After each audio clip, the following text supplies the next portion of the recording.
A evolução do conceito de calor. O calor, fenômeno estudado desde os primórdios da humanidade, teve seus conceitos evoluídos. Para estudiosos como Johannes Kepler, astrônomo e matemático, Platão, Aristóteles e seus discípulos, o calor era uma espécie de movimento. Já para Isaac Newton, era algo causado pelas vibrações do éter.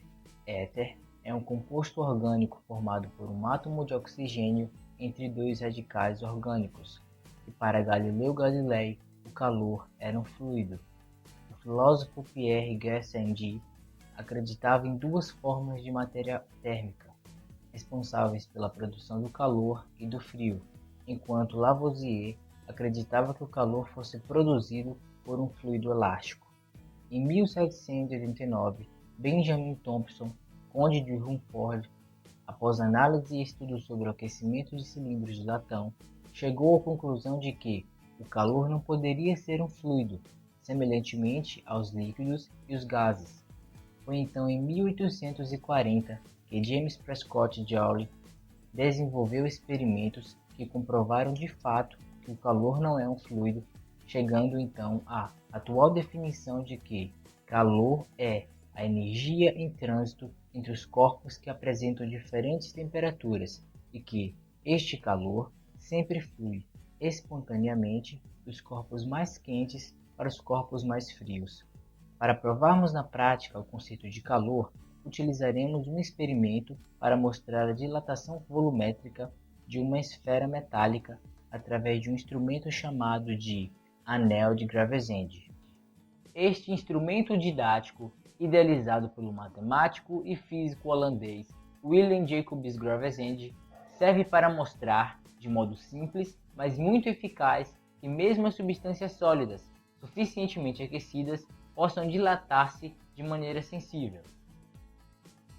Este experimento se dá da seguinte maneira: leva-se a esfera à chama de uma lamparina ou mesmo de um bico de Bunsen. Depois de alguns minutos de aquecimento, a esfera não passará mais pelo orifício da chapa devido ao seu aumento de volume causado pela dilatação. O calorímetro é um instrumento utilizado na medição de calor envolvido na mudança de estado de um sistema, que pode envolver uma mudança de fase, de temperatura, de pressão, de volume, de composição química ou qualquer outra propriedade associada com troca de calor.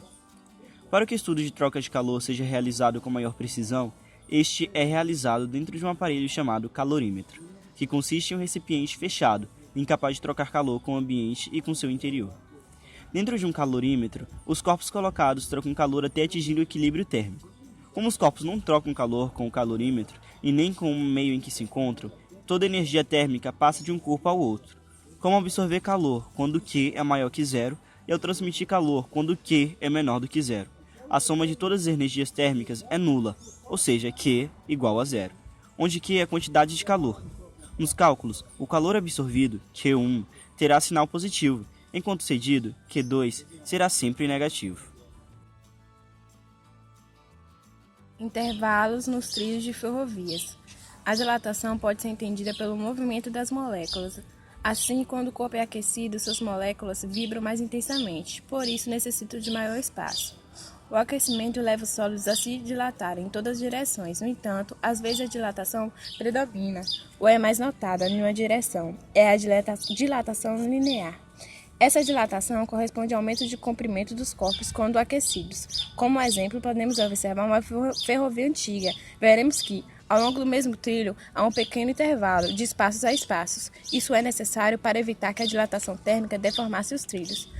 Nas ferrovias mais modernas, assim como nos trilhos dos metrôs das grandes cidades, não existem esses intervalos, pois atualmente são utilizadas técnicas de engenharia capazes de impedir que os efeitos dessa dilatação se manifestem.